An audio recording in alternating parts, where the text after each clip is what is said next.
This year, Simply Charlotte Mason turned 16 years old, and that was this summer. It was very exciting, and you know how on birthdays and anniversaries you kind of go down memory lane? And I was remembering back to one of the first conventions that we went to exhibit. Now, we had done small conferences in churches, and when we set up our booth, it was usually in the gymnasium or in the hallway. But this was the first one in an actual convention center. And we went into where we were supposed to set up the exhibit hall, and our jaws dropped at the size of that room. It was, oh my goodness. Look at how high the ceilings are. Look at how many people can fit in here. Is anyone going to even be able to find our booth in the middle of all this? And so we started doing our thing, set up, started helping customers who came. We were focused on doing what we came there to do. And when lunchtime came, I was able to go out the doors and follow the little signs to go out, go up the stairs, and turn right again to hit the concession area. You know how it is at conventions, right? You got the concession stands, and that's about it. So I found the concession area, and I ordered my hot dog.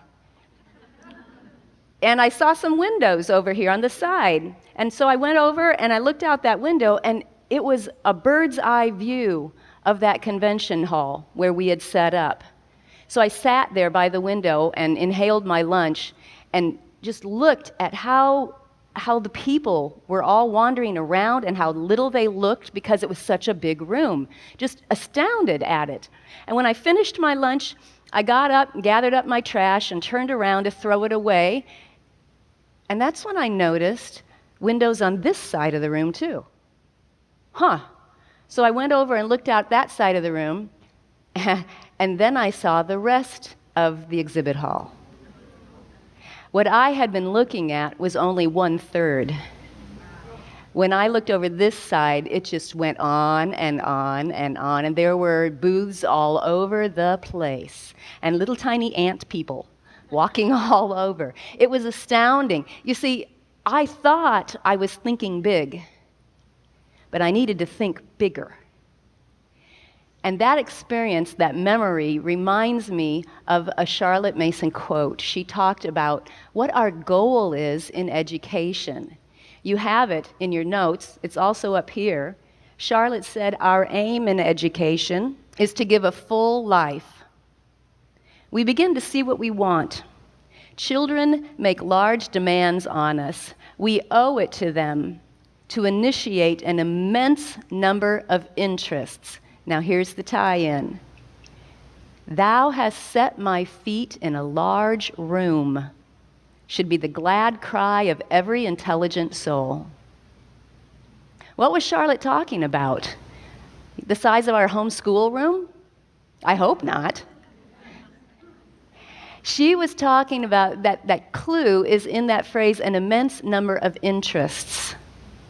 And she elaborated on that in another quote. She said, "Wherever we go, whatever we hear, whatever we see, we and our children should have all kinds of vital interests everywhere we look."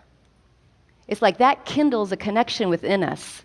That kindles a story within us. That's what makes the room large.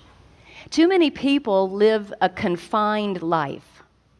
They get up, they do their job, they come home, they watch TV, they go to bed. They get up, they do their job, they come home, they watch TV, they go to bed. And wherever they're going, they don't have these interests. They're just passing other people, passing buildings, on their way to do whatever they're supposed to do. It's such a confined existence, and that's not what Charlotte wanted for our children. She wanted them to have this vital interest wherever they looked. Whatever they saw, whatever they heard, it sparked something within them that just bubbled up that interest, that urge to learn more, and that excitement that I do know the story behind it. You see, the room is large because it contains the stories behind all the people and all the events and all the things we see around us. If the room was just full of names and dates, it would be a very small room.